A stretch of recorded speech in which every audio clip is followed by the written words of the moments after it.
Hello and welcome to DXgov governance discussion for Wednesday, December 7th, 1600 UTC, a date that will live in infamy.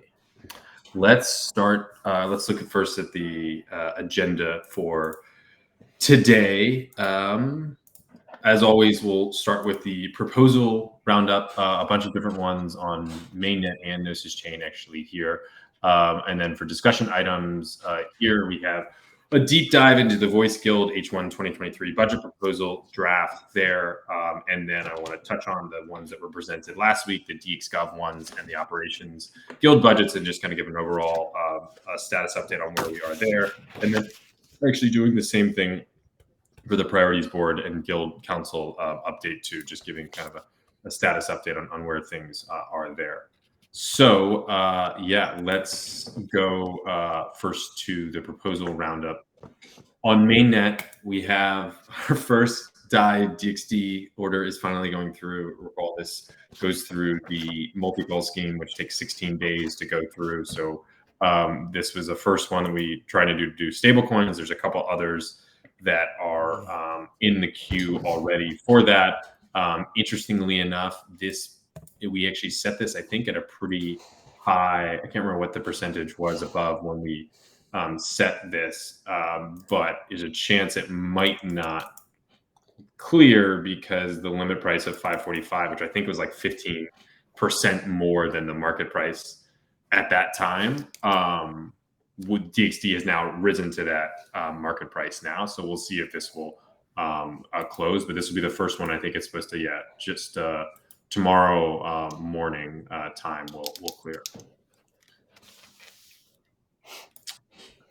As I said, there's another cow swap. There's two other cow swap orders doing the same thing there. And then next up, we have approved new DXD token model. So this is a big proposal. It's a proposal that's also on Gnosis Chain. It's also on DXD Snapshot. We have all of our governance bases covered here. So I think we talked about this a lot over the last couple of months, and also talked about it last week on this call before making this final submission here. So have a read through. It would change a lot of different things, and so if you are in support of these changes, make sure and go vote on those now. We're still talking a little bit about in terms of the implementation of this, kind of a lot of different moving parts in terms of how we kind of implement this. But for now, I think this is. The proposal itself is ready to go and kind of be voted on. So anyone in support, you can do it on any chain you would want, or even Snapshot itself.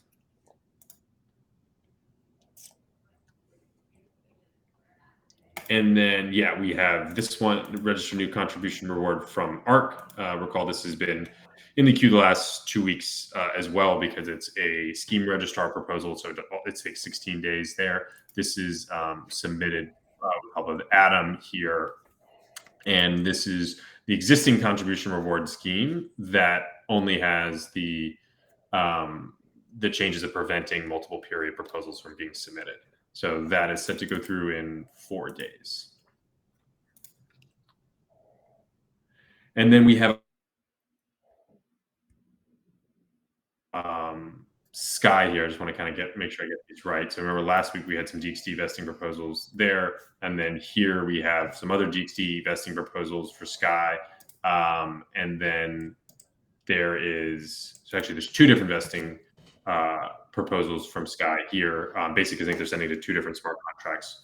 And then there is a claim mainnet rep award for Sky here for 0.51% there. So 3 proposals from Sky there. A good reminder to do your rep syncs. I think many of us did these over the summer, maybe like August and September. I'm actually planning to submit my next worker proposal on Mainnet, probably actually this afternoon. I posted the reflections in the forum earlier this week. But as part of that, I will be claiming rep from the 2 previous proposals that I had earned on Gnosis Chain and claiming those part of the Mainnet one. So for those of you that still have an outstanding worker proposal, you can always do like a rep. You can combine that with a rep sync on Mainnet. Otherwise, encourage others in these times of low gas to do your rep sync. And then, yeah, the two proposals that have been staked on are in the pre-boasted stage. First is the DX Voice multisig, final top out, and new wallet authorization. So this is from Keenan. So Keenan, maybe if you want to chat a little bit about there's two different things going on here. Yeah, so actually pretty simple when you boil it down. There's two payments we need to make and have run out of funds since the initial authorization, I think a little over a year ago now. That was an initial, I think, 75K. And that is now empty, so we need to facilitate those payments. We're requesting those, and we're also authorizing a new multi-sig. This is updated safe and also multi-chain safe. The last one was only Ethereum. Everyone that's signing, the signings were shaken up as well. Everyone that's signing is 1%. I think you can see their wallets when you go directly into, if you check their ENSs. And yeah, not a crazy amount happening here, and worth noting that the guild structure will effectively supersede the multi-sig, I expect, in a lot of scenarios, but authorizing it so we do have access to that tool in case it's needed.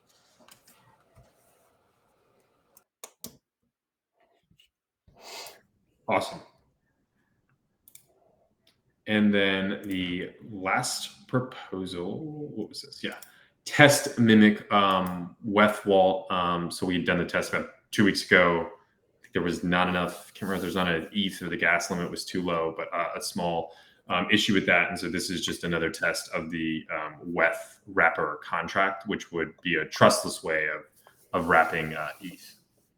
This is working through Mimic, which is a group that we've been chatting with about building some sovereign treasury tools. And that's it for Mainnet. Let's move over to Gnosis Chain.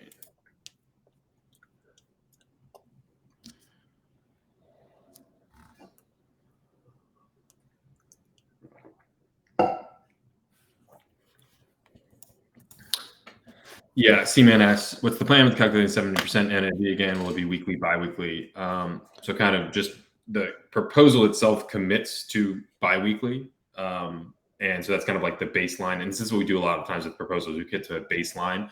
But Dave and I were actually just chatting about like a different way that would almost allow like instant calculation of NAV that we could ultimately use to manage this like long-term. But for now, the proposal at least commits to bi-weekly. But I expect that to be much shortened as we move to like a more automated system for it.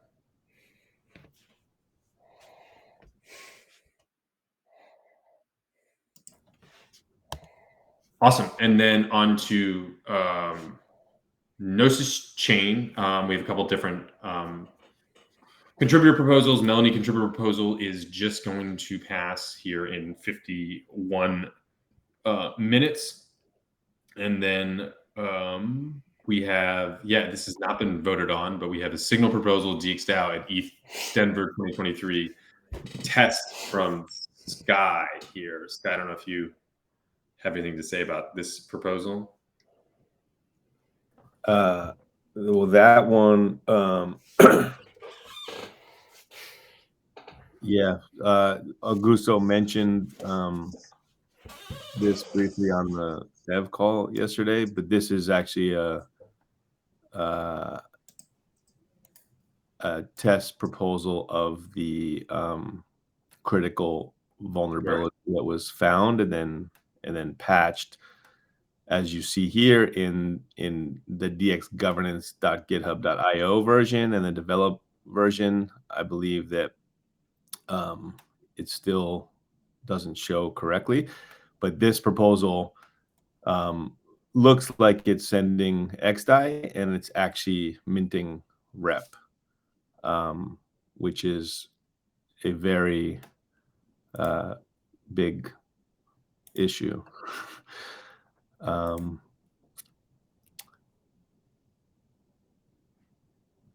Yeah. There's Augusto had run over some of the details. I don't know, in the same process of how Dave had shared his a summary of the details of how it was discovered, what issue is with it and how it was fixed. Was planning to like make a forum summary just so that that's clear and shared and is transparent. Yeah, and one of the things, because this is just on DXgov.github now. Yeah, one of the things I guess we're already doing, Dave had set up, restarted the security bot that you can see in the Keybase channel. So that's just for mainnet proposals, but that would be a separate way of monitoring or gathering that data from the blockchain that's not just through DXvote, and that's not through like a UI. It's more of a text-based one. So that monitoring is kind of still going on, and so that would gets these proposals. But yeah, just another reminder to have redundancy here.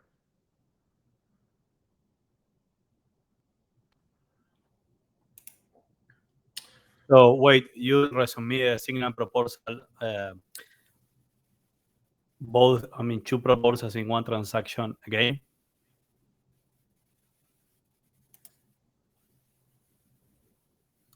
Yeah, this was done. This was done as a test when it was an issue. Okay, but now it shouldn't be an issue on develop in Gnosis Chain. You should see that now it has two different values or actions to be executed. Well, Chris, I don't know if like this is this URL that you're using, the dxgovernance.github. Is that the latest? Yeah, that should be fixed. That is the code on develop. Yeah, but you can. So, this one right here. So this one's boosted, right? We can see. And what I've done here is I've just gone to the proposal creation, but instead of going to Block Scout, I want to go to Gnosis Scan. So I like copied this hash here, and then this is now over here. But what Sky did was it was like a multi-transaction execution. So you can't just go through and see what the proposal is through on Gnosis Scan there. So we have to go through the logs here. So I guess this didn't. I was expecting to see the proposal ID here. Anyway. The idea is that you just need to change it to hex. If you go down on the second topic number, where you see scroll down where you see all the numbers. Here, for example. On the second topic, if you change that from decimal to hex, you can click on the dec to the left. On the second one. Yeah. Got it, right. Proposal idea. And so, is it this one?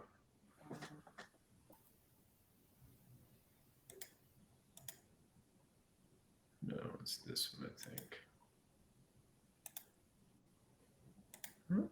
Sorry, this one. Yeah, right here.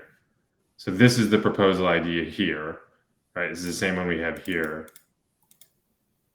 And then I guess, and this is like, you can see new contribution reward. These are all the different things. But yeah, I can say reputation change 1. I think that's 18 zeros. But here it only says 0.01 next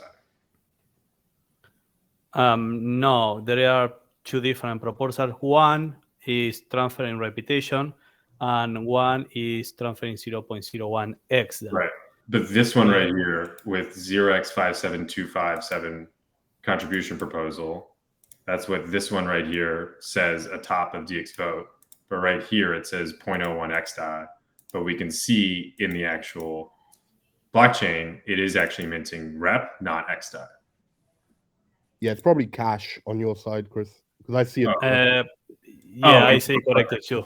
Okay, sorry. Well, so the whole point is that this was the underlying issue before, so it's fine that we get to complain it. But if it's fixed in the new one, then that's fine. I just saw it right now.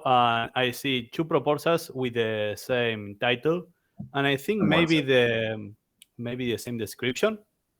And I see one that means 100 rep, and another one that transfers 0.1. Okay. XZ. It must be cash on me then. I can clear that later. Anyway. Yeah, clear that later because it's going to take some time too. Yeah. I was like, Yeah, we need to update it. No need to vote on this proposal, but I guess at least we kind of explained what the kind of issue was and what the kind of other fix is. And then also, again, like key part about this is monitoring, is having effective monitoring part about this. Elsewhere on Gnosis Chain, approved new DXD token model are already discussed this on Mainnet, but go ahead and vote there if you're worried about gas costs. Space Inch development work for October 2022. So this one is a reduced one. This is actually, I think, the last month of fully reduced. If you recall, we ceased working, or I guess on a large scale, ceased working with Space Inch in the end of phase 1, which was passed, I think, September 29th. So it was 30 days from then. That's the end of October. So this is the payment for that one there. And then there's just another one more payment, I think, for December that will be coming here. And then we have Medusa contributor proposal for the second half of September and November here. And then we have a couple cow swap orders, and then Guerra P and Milan V also have their contributor proposals that are up here. Guerra P doing a lot of different things previously on Teak Stats, but also now it looks like Carrot there too. And we've got Milan V, as I said, doing for a lot of different QA stuff, a lot of things on Swapper. Their smoke testing sounds exciting. And then the last proposal, sorry, not the last proposal. Yeah, there's AliQ contributor proposals that are just been staked on this morning. And then, the last proposal maybe to chat a little bit about here was submitted by Melanie. This is the DXgov contributor stipend and event budget. And so this is involved in the whole restructuring and refocus process. So Melanie, can you kind of walk us through this here? Yeah, sure. For a second there, I thought the body of it wasn't appearing, but there it is. So quickly about the contributor stipend and event budget, and a little bit of background is that after the refocus and restructure phase 1 passed, DXgov committed to creating more guidelines around like our event budget and limiting the overall budget to $150,000. So this proposal aims to provide some exact allocation numbers of that $150,000. In the proposal, I've broken down the distribution of these funds into 3 separate categories. The first allocation is $100,000 towards contributor event stipends, which equates to roughly like $4,000 annually per full-time contributor. And that's based on an expected contributor count of 25 contributors. The proposal goes a bit further into detail of the breakdown of the contributor stipend, like, for example, who's eligible and for how much based on contribution time. So go ahead and check that out. And then the next cost is $30,000 towards our DXgov offsites, which will likely occur towards the latter half of next year. And more details will be provided in a standalone proposal from the contributor X closer to that date. And then lastly, $20,000 towards DXgov conference or event sponsorships. And like our offsite, more details will be provided in a standalone proposal, likely from someone from DX Voice or the DX Biz Squad. And there was also mention in the forum proposing a technical offsite, which I'm definitely not opposed to. I think that if others see a lot of value in a technical offsite, that idea should be explored. However, I do think it is important to stay within the current budget and not add any additional costs at this point. But I'm open to evaluating where costs are at mid-year and see if it is something that's feasible.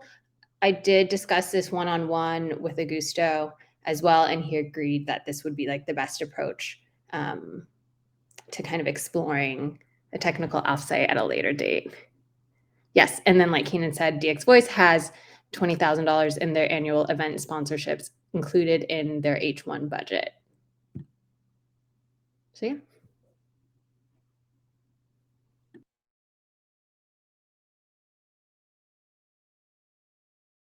10K.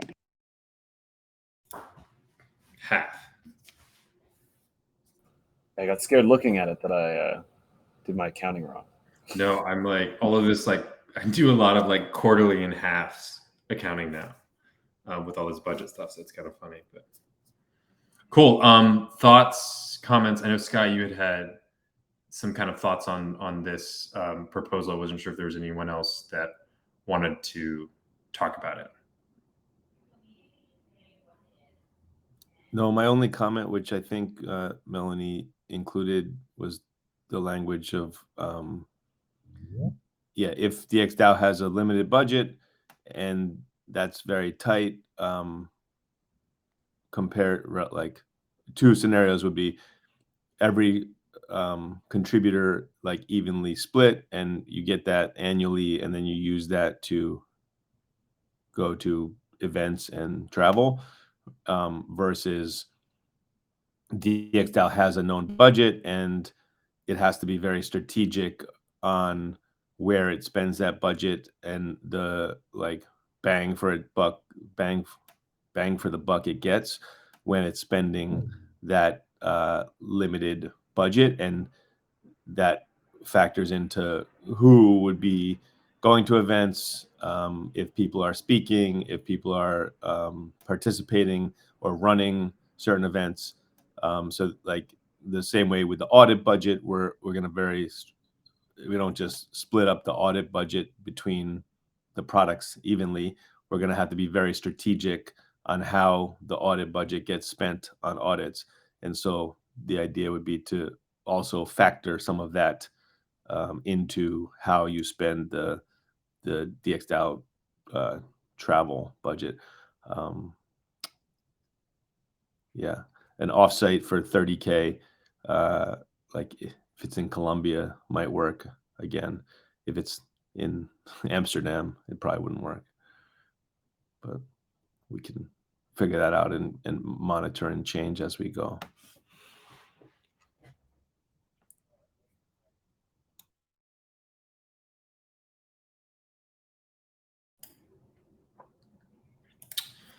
Just some questions in the chat here that maybe.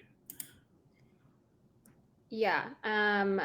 So in Colombia, it was definitely a lot less expensive, just because of the location. So we were definitely able to stay within that budget. I think this year we're, definitely have thought a lot about what the retreat would look like. We've had a few discussions in it with the contributor acts, and we may want to limit the amount of days it is, and kind of scale it down a bit. So we'll definitely figure out a way to make it work within this budget. And so, before it was like 5 days. So maybe we'll consider doing 2 or 3 days, like directly after a conference, just in a hotel. So something we'll think about like when it gets closer to that date, but we won't, spend excessively on it. Definitely make sure that it makes sense. Yeah. So I think, Denki, the number here would be 41K. That's how much the retreat cost. But that also includes flights, right? So if you consider the stipend there, I'm guessing that if you leave out the DevCon days for the stipend, the daily stipend, you just count the flights. I'm guessing that. I guess why the stipend is covered in the top part about this right here.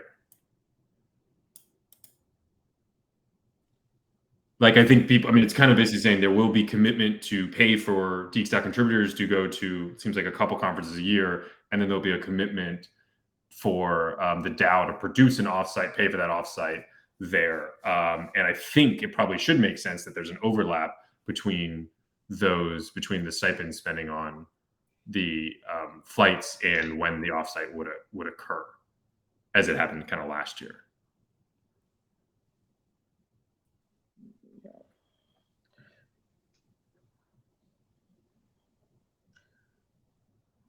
Like, I guess here it's kind of hard because you don't have the specifics of an offsite in mind, but and then I guess the question is, well, if people spend their event stipend budget in the first half of 2023, then they don't have the stipend budget to go to the offsite at the second half of 2023.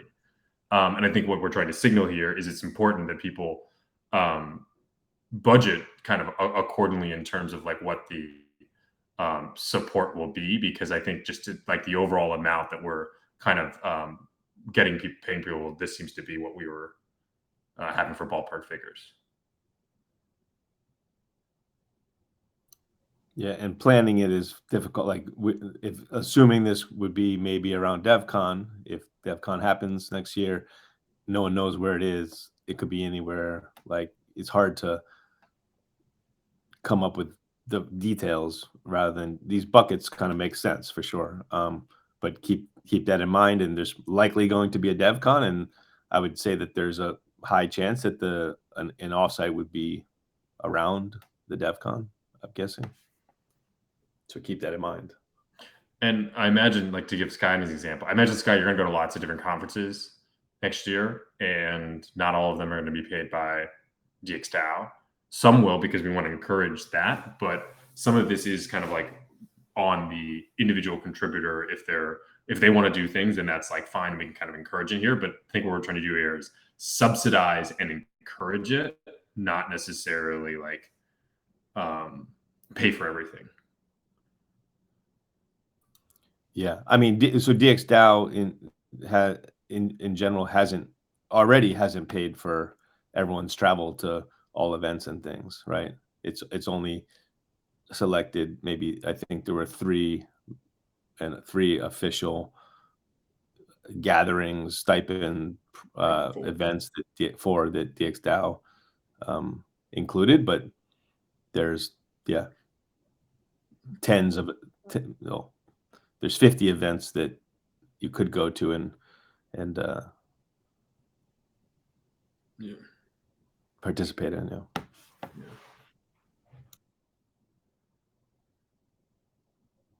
Well, good discussion. Like, yeah, I think it's just great to be thinking about these things now, right? Versus August next year, right? And having some planning on that helps us plan better. Yeah, absolutely. Thank you. You look like you've got some. Yes, I've got something, but I don't know. I mean, they're all distributed, and I feel like if we meet at least once in 6 months, it might be better for the squads actually.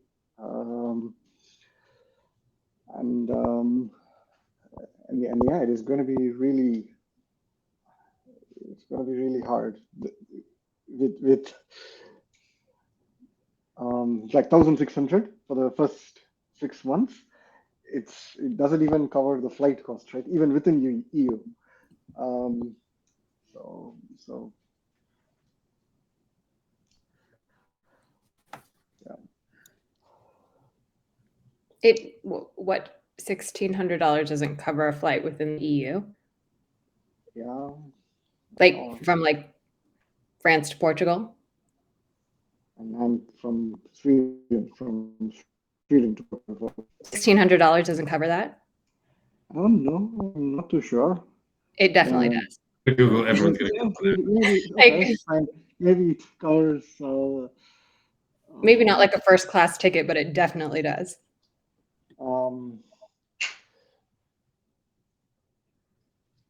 Yeah, I mean, it's just not about flights, right? I mean, I think that this aims to cover like one conference, maybe two in like each half of the year. And it definitely would cover transportation, accommodations, and a daily stipend. Have we also checked all the past conferences stipends, and if it had been less than 2,000? Like, yeah, instance, so the first stipend for each CC, it was about $1,000, $1,100 each contributor had that to attend the first ECC. Unsurprisingly, the amount of stipends shot up over the last year and a half. I think that's something, honestly, we're spending too much on stipends in a lot of ways. I actually have the numbers right here if you want to. Yeah, it definitely like increased. So I'm trying to like reel it back in and yeah. So these are this is kind of the stipends. This does not have Columbia exactly. Actually, it might have that. It does. So you can see here, like this was our total spend on Paris in 2021 was 14,000. This is only for 8 contributors, and almost all of that went to a stipend, right? So it's 12,700 on that. You can see most of that, and then some that went to merch, and then I think there was, can't remember what else there's something there. Lisbon was a bit higher, but this is 50,000. This is everything we spent. This also includes the retreat itself. So you can see here. Let me go to where's Lisbon. Oh, I didn't break down Lisbon. Oh, no, here it is. Yeah, so you can see here, this includes the DX Lisbon, that should be retreat. DX Lisbon retreat, which is 25K there. And then you can look at all of the Lisbon stipends are around, 2,000, less than 2,000 there here. And then you go to Denver, it's a little bit like more, right? So you can see, I guess the stipend per person is like, 3,500. So that was maybe a little bit more than we had. I think it took some time. You can see kind of here, 2,400, 2,300, 2,500. This is for Denver. Here, Dave up here with 4,800. I think he was in the Hilton. And Amsterdam was more expensive. You can see here the stipends for that per individual was actually similar things, but 3,400. We also had the sponsorship there. And so, I think these numbers in Paris, I guess this year, you can see here the average stipend for Paris was 1,858. So that was 15 contributors that got that amount. So, I think I do think this is like a reduction. Right? That's kind of the point. Is I think we're in a different place. We need to kind of that. And it's not just like the level of support they need to be given now. Maybe things are really different in 6 months. Maybe there are opportunities that are just like, wait, Carrot is here. We got to get everyone out there. Or Davi is doing this. We got to do everything. And, things are in a different place. But I think this is just kind of maybe a presentation of where things are at now on the event side. And I think in definitely the ballpark. All right.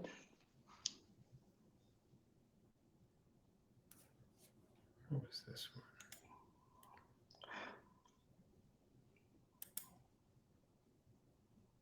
one? Other thoughts?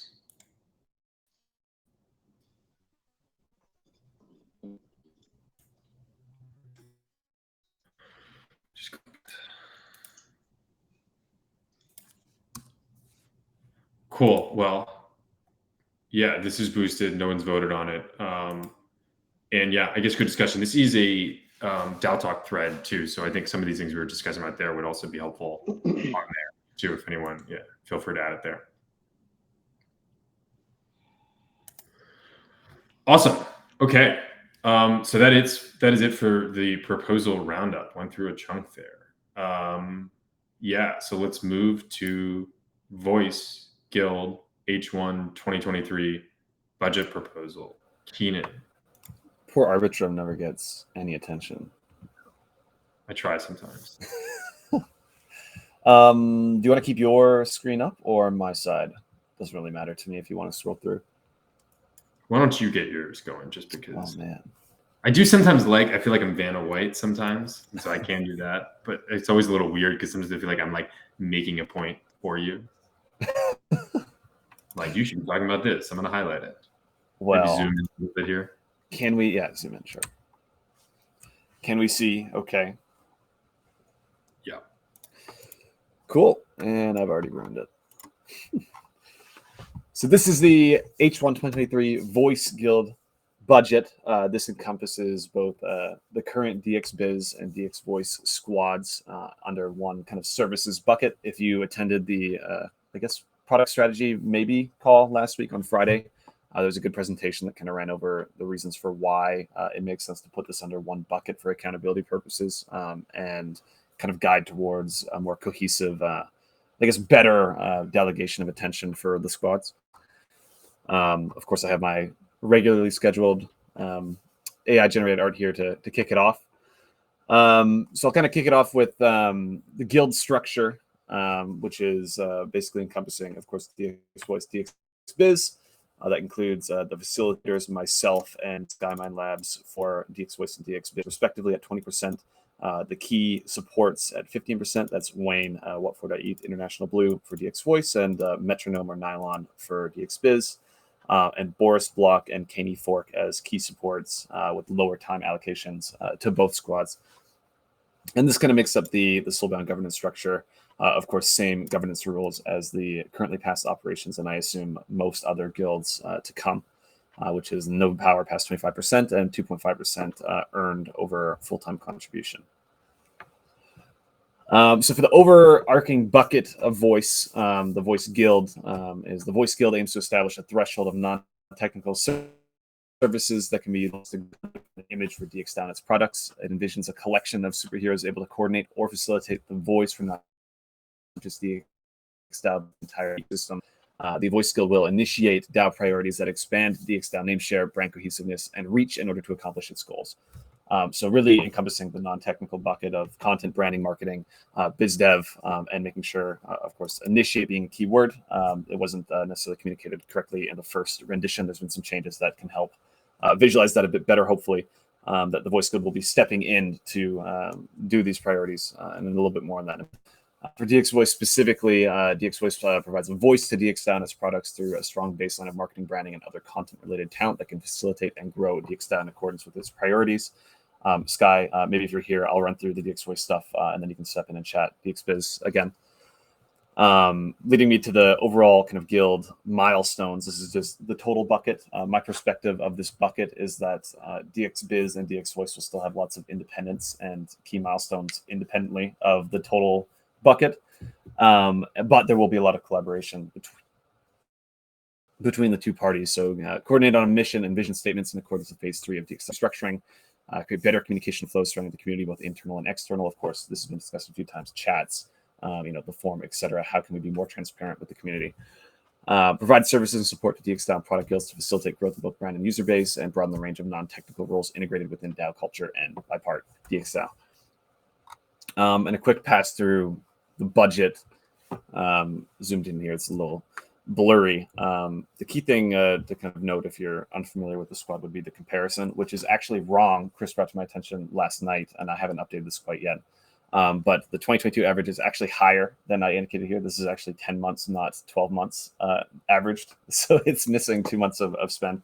The actual number is, I believe, 69,500 average. So this is about 7,000 higher on the average, which means that we're nearing on at a max spend a half reduction to the voice squad, including DXVoice and DXBiz, which we're quite happy with the reduction.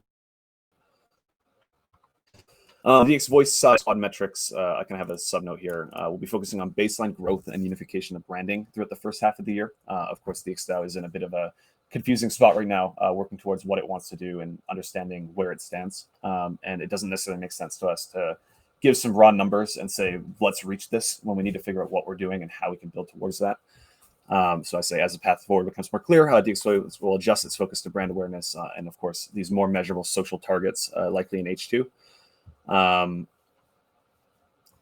So kind of starting with the key milestones and goals, deliver an operable demo mockup and viability statement of the recently classed flagship, focus in collaboration with DXgov and other product teams. So of course, phase 2 adjusted the focus of DXgov product towards a flagship. Of course, that doesn't mean anything until we've explored it and kind of start executing upon it.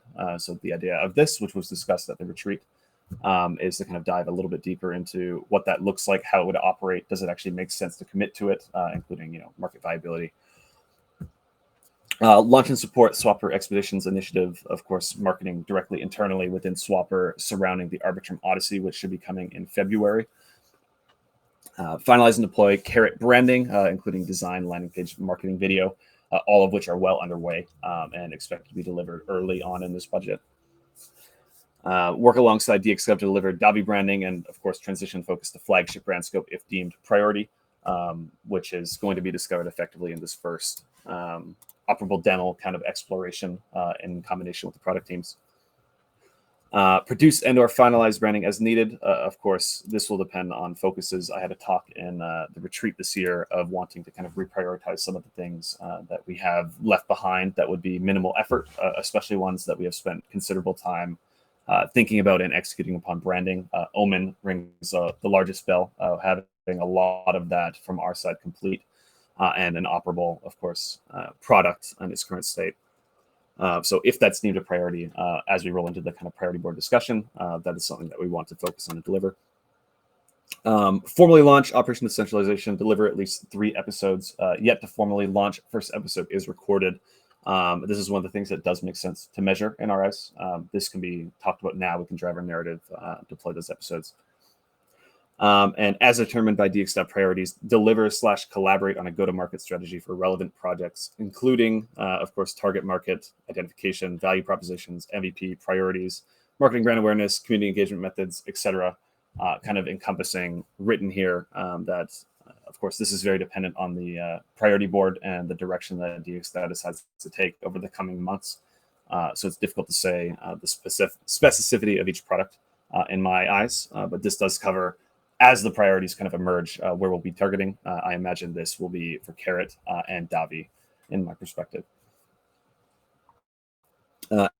As for the responsibilities, facilitate execution of DXgov channels, maintain further developed content strategy, including regular written pieces for DXgov and its products, maintain Thursday community initiatives, including community call, Operation Decentralization, POAPs, etc. Maintain and expand upon DXgov documentation through DXdocs, begin early processes for DXgov rebranding initiative, which I expect a little bit later into this budget as a key target for the second half of the year budget as a deliverable. Expand upon community communication avenues, including chats, forums, etc., as I kind of mentioned earlier. Perform maintenance on content, brand, and image, and integrate tightly and influence product squads at early stage throughout maturity as our kind of key objectives and responsibilities. So to kind of finish this off, there's some fun blurbs here for each of the members, but this also includes the time commitments levels. There are no changes relative to the current on-chain proposals. All levels are the same. I believe there's some slight time adjustments from Boris Skymine and maybe Kenny Fork. I believe there's maybe a 5% adjustment on your side. This is mostly a contextual piece. Then, of course, some content here at the bottom. Take away the deep stuff that I've highlighted here on screen. Sure. Thanks, Keenan. So overall, I think the approach of DX Voice and DX Biz Squad, which already worked pretty close together, makes sense that these services, which had been operating a little bit on their own, making their own decisions, and mostly focused on representing, at least from DX Biz perspective, DXDAO, and a lot of the interesting things that DXDAO itself is known for, and highlighting a lot of those. This is a bit of a move to more working closely with and servicing the actual guilds that are going to be making up DXDAO. And so a lot of it is going to be dependent on the priorities board. But yeah, there's a commitment to basically work like on a very close basis to work with the product guilds to, through the conveying of knowledge and ideas and like opportunities that are discovered in the that we are either aware of or could be opportunities in the future, all things that are really important for a product choosing a path and forming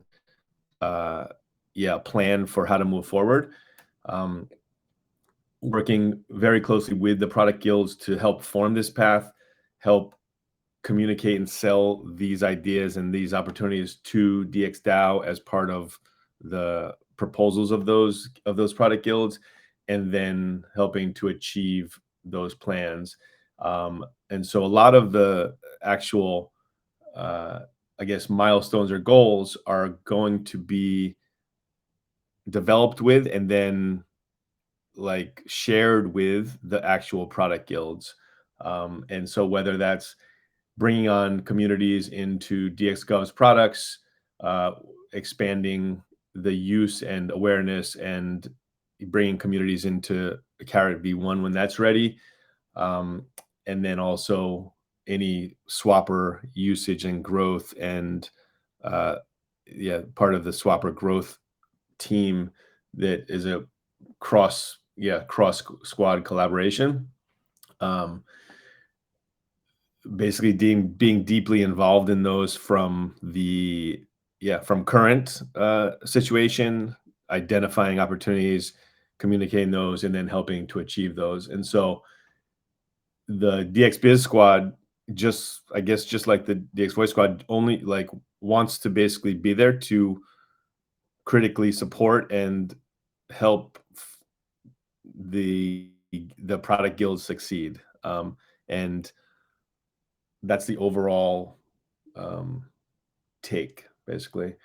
In addition to that, DXBiz squad will, as it has been doing, will be responsible for the coordination, the fielding, the prioritization of opportunities that come to DXDAO, whether they are related to a product, related to a partnership, related to an investment or grant opportunity through DX Ventures.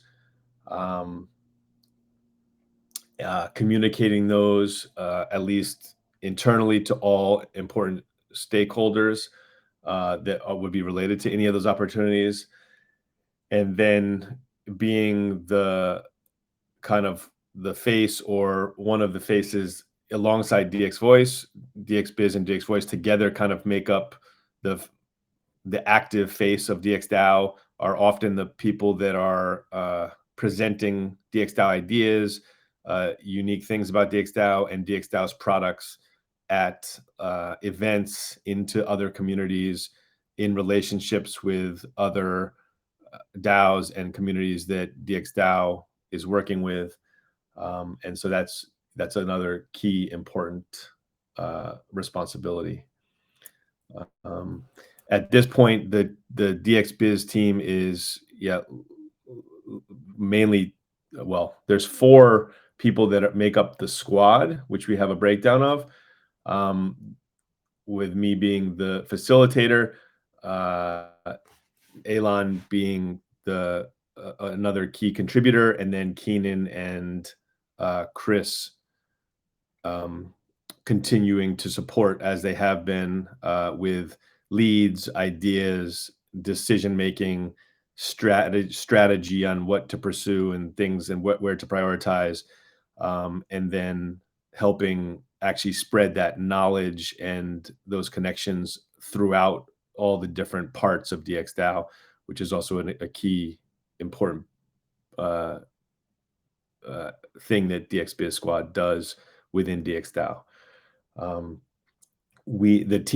That squad, without I guess with the loss of Nathan, is a smaller team, has smaller abilities than it did with Nathan, and so really prioritizing what to focus on and understanding what each of the guilds wants to prioritize will affect highly what the DXBiz squad actually works on, because the guild and the DXDAO priority board the guilds and the DXDAO priority board will actually determine what DXBiz squad and also DX Voice squad, and so the Voice Guild in general, should focus on. And a bit there's some chicken and egg, and the priorities board, I know Chris has done a lot of working on. I started looking at it. There's the priorities board is key to this entire setup of DXDAO moving forward. Currently, a lot of the priorities that the guilds are coming up with will be things that exist on the priority board, and then we also need the ability to add any new ideas that don't sit within a current guild. We need a method for those opportunities to come into and be prioritized into the DXDAO priority board, and the DXBiz team, like through prioritization of what these opportunities are, will help facilitate that. And so that way DXDAO is not closed to only the things that exist currently, but is open to any new ideas, new teams, new investment opportunities that get brought into DXDAO, and those have to be, there'll be an opportunity for DXDAO as a community to vote and prioritize any of those ideas into the existing ideas as well. But yeah, that's an overview. I think that should cover most of it. Yeah, thank you, Sky. And just a footnote on the priority board kind of layout. This is a big question yesterday on the voice call when we were kind of running through this topic. My perception, based on the Friday call last week, is that the priority board is key in the facilitation of this, because prior to this, there was an unclear delegation of attention for DX Voice. It effectively was in a state where anyone could come to us and request and push through initiatives, which worked in some cases, and others resulted in massive inefficiencies, as we've seen with Omen, for example. And so this separate way of focusing on the priority board, it isn't, and this is why we don't like services, it isn't the product squads or the relevant squads or the incubated squads coming to us. It will be DX Voice reaching out specifically to the people in the priority board in that order. So of course, those squads can deny those services or deny help if they wish. But the plan is to, in order of priority, create a plan relative to the priority in DXDAO. So that includes go-to-market, that includes active marketing support. The plan will kind of be fleshed out and will be much more clear going into the H2 budget what the squads want to do in collaboration with, of course, this quote services bucket, but I do not like that word either. Yeah, so I think that's the bit. There needs to be a bit more context on that kind of piece. I definitely agree with that. It was a big topic yesterday. But kind of open to any questions, comments, anything to kind of support this, push against this. Happy to discuss this further. Yeah, I mean, like I said yesterday, and I don't like the word servicing because, I mean, we are the biz team and the marketing team heads that would be driving initiatives, that would be creating initiatives for what needs to be done. I think it's not a fair sense in terms of product squads coming to you guys and then asking for help us grow to this number, but it would be you guys telling us that this is the number that we should target, and these are the product decisions that we should do in order to reach that number. So yeah, and that is 100%, at least from my perspective at DX Voice. I'm not sure, Sky, if you're thinking differently, but that is 100% what direction we want to move in at DX Voice, and not having a system where we have agency to say what should or shouldn't be done, respective to our bucket of expertise, I think has resulted in a lot of those inefficiencies. So yeah, I think I will be editing this today a second time to introduce that kind of detail, but it is DX Voice having agency over the kind of marketing, and of course, broadly, I think the voice bucket should. Sky's able to handle the DXB size as you wish, but it's coming to you guys, and then if you guys say, for example, don't think it's a good plan or don't want to follow through with that plan or want your own internal side of things, you're always welcome to deny that support, I guess, is maybe a better word. But us having the agency is the key point of the point on Friday, and of course this budget. Yeah, so I mean, Venky's concern is valid. I think we can we can figure out how to make it work the way that it would be best. In general, when we had DXDAO working as one giant collective, this plan, this idea of fractalizing it into guilds, had defined squads, which were all just soft squads. Everyone was one together, and now you're fractalizing it into actual separate budgeted guilds based around ideas and products and services and operations.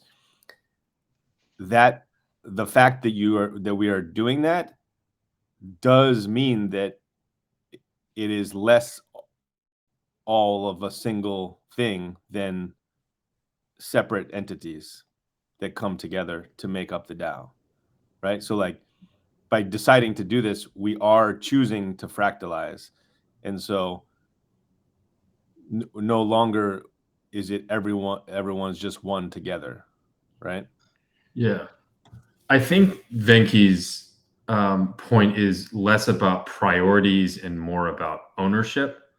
So I think like it's more of who is driving these initiatives or these things, right? And I think Keenan is kind of saying voices.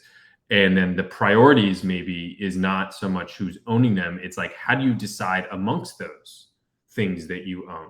So you can imagine here, like to me, it's pretty clear. I think Voice owns the go-to market strategy for Swapper, Davi, and Carrot. Those are like how you prioritize which one you work on first and how you like actually implement them. That is like a tough thing that we need to have like the kind of the priorities board, because that's what DXDAO is there. But on the question of like who owns it or who is responsible for it, I think that is actually clear. And just kind of looking at some of the kind of a couple comments on the proposal in general. What was I going to say? Sorry. Yeah. So I think Keenan, you may have added like the last line in the key milestones and goals are kind of relevant to the discussion we were having yesterday. I think some of the phrases on the DX Biz Squad, like key milestones and goals, I think are not super measurable. So it's kind of hard to determine whether or not DXBiz supported Swapper Guild to increase Swapper usage and awareness, or kind of the different things. A lot of the words I think are a little bit more about support here rather than ownership. And really, what I think we're trying to do these guilds things is like, what do these guilds own? What are they responsible for? What are they going to deliver? Not so much like what are they going to just support. I mean, I think support is part of that, but support to me would be a responsibility. Like you have a responsibility to support kind of things. And I guess the question for like the milestones and goals is like, what is kind of being driven here? So I think there needs to be a little bit more specificity in the DXBiz milestones and goals here, and rather than being like a little bit more generic on that. In terms of the on that, that makes sense. Are those specific to products? Yeah, I mean, I think this is why it does get tricky to write these, right? And so I think I kind of said this yesterday. Like, I think a commitment to do a go-to-market strategy is, a good commitment. I think a commitment to have like one partnership for each of the products is like a good one, right? Like that's probably like a base level that you can kind of like measure and commit, and maybe that partnership works out, it doesn't work out, but like I think at least stage we have like at least we want to be doing that. Now maybe there's one of those we want to go like much more in, or the product kind of changes in terms of what you're looking for. But I think there can be a little bit more like base level measurables.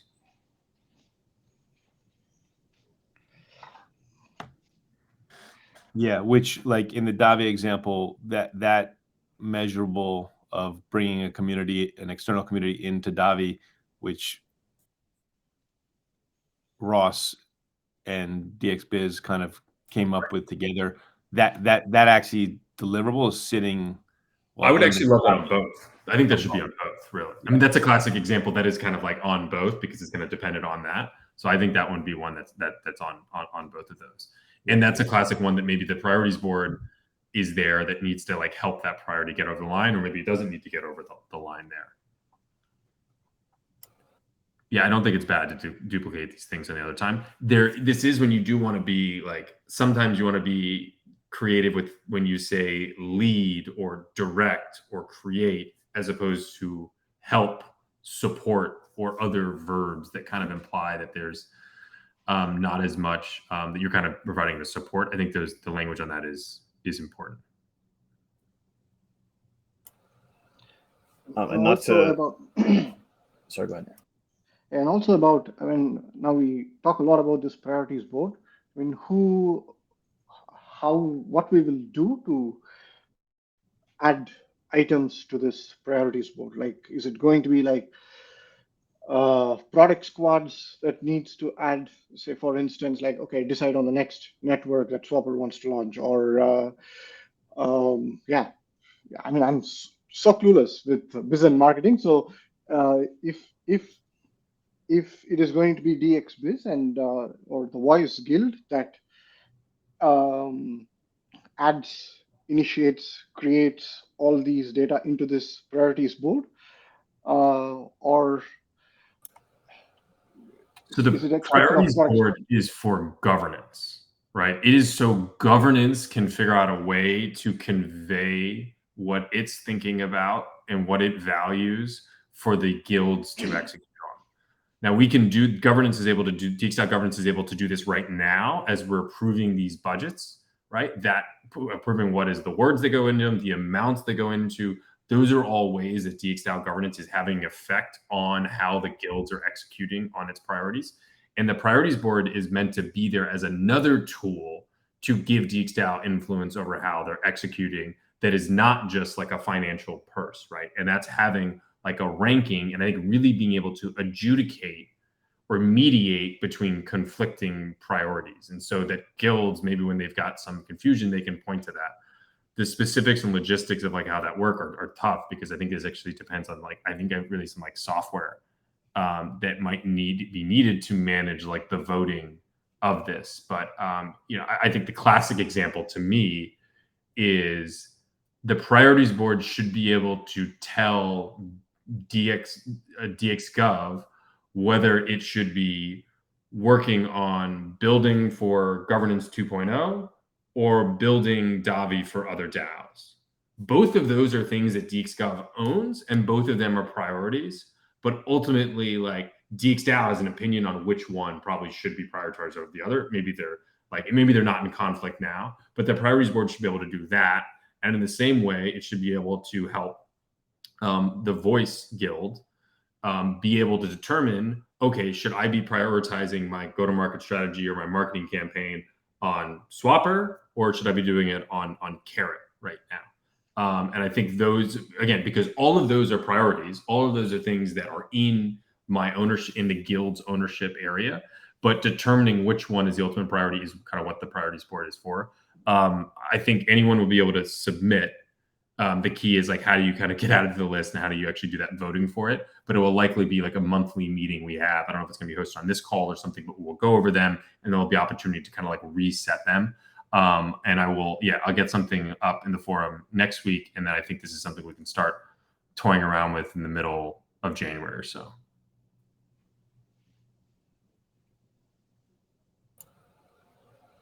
And just for record keeping on your point about kind of helping to craft out Voice's priorities, we don't interpret the priority board to be a black and white thing where if one priority is above the other goes to the wayside, but rather a kind of delegation of attention or level of focus. So something that is deemed a low priority wouldn't not have a plan. It would just have a plan relative to the priority of the DXgov.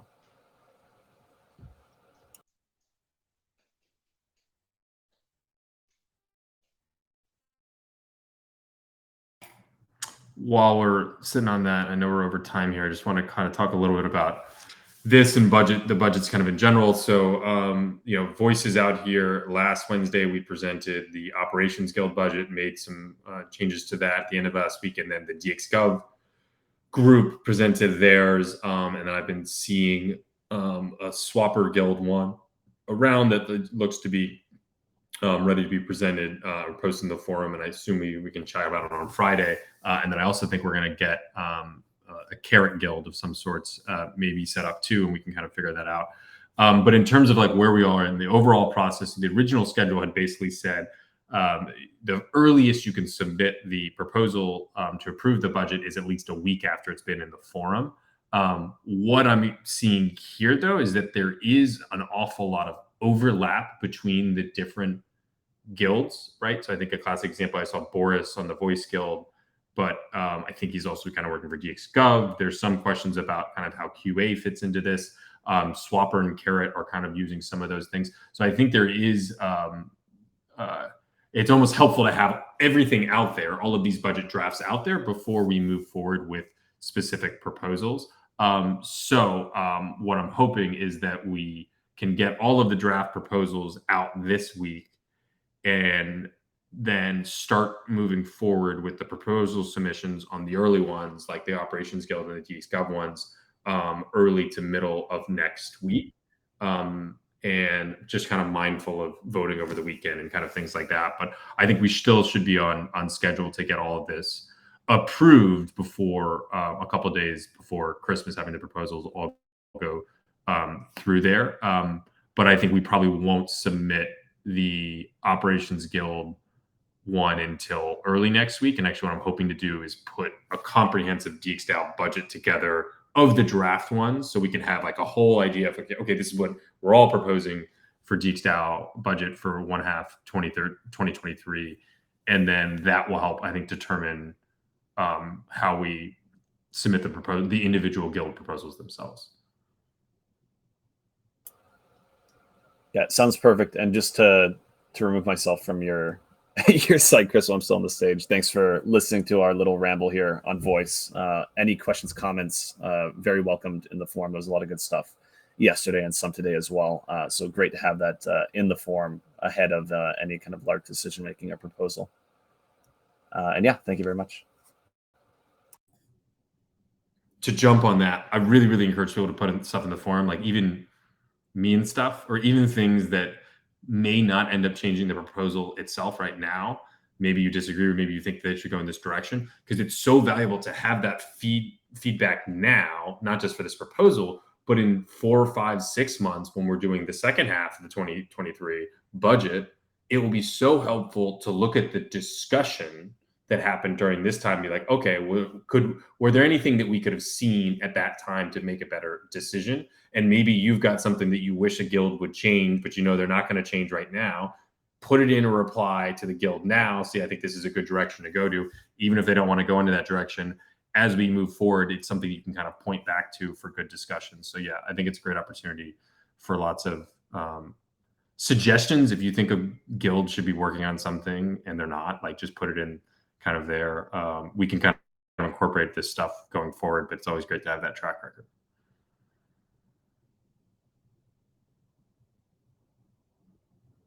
Cool.